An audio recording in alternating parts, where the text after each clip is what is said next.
Hola, buenos días a todos mis seguidores, sobre todo esta gente tan maravillosa. A ver si saléis todo perfecto.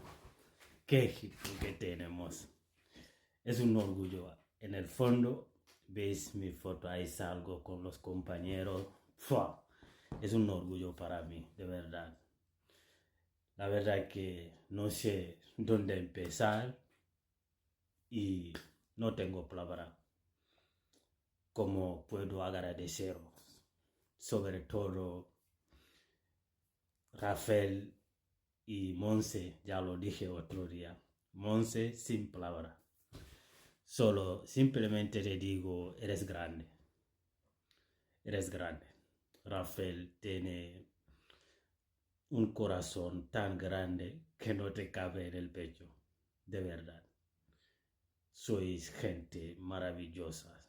Y yo, de verdad, soy afortunado de conoceros, de hablar con vosotros, de hacer mentoría con vosotros. De verdad, yo personalmente he ganado mucho.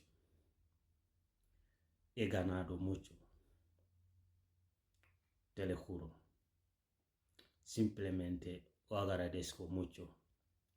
Rafael, gracias para escucharme.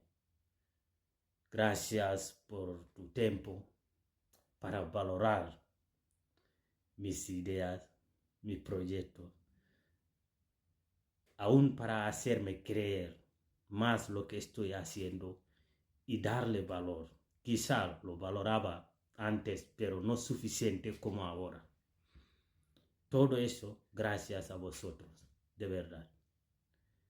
Así que todos vosotros, ustedes, el que quiera viajar a conocer África, a Senegal, a mi aldea donde he crecido, será bienvenido. Senegal es un país maravilloso. La verdad que me gustaría todos de vosotros, todos que podáis venir conmigo a Senegal, a visitar a mi aldea y ver el proyecto. Sé que vosotros, tema de social, sobre todo la gente buena, la verdad que eso os llega en el fondo. Yo siempre he dicho, la gente buena no hace bulla. En el mundo hay lleno de gente buena. Lo que pasa, la gente buena no hace bulla. Así que yo de verdad es un orgullo de haberme conocido gente tan maravillosa como vosotros. De verdad. Gracias.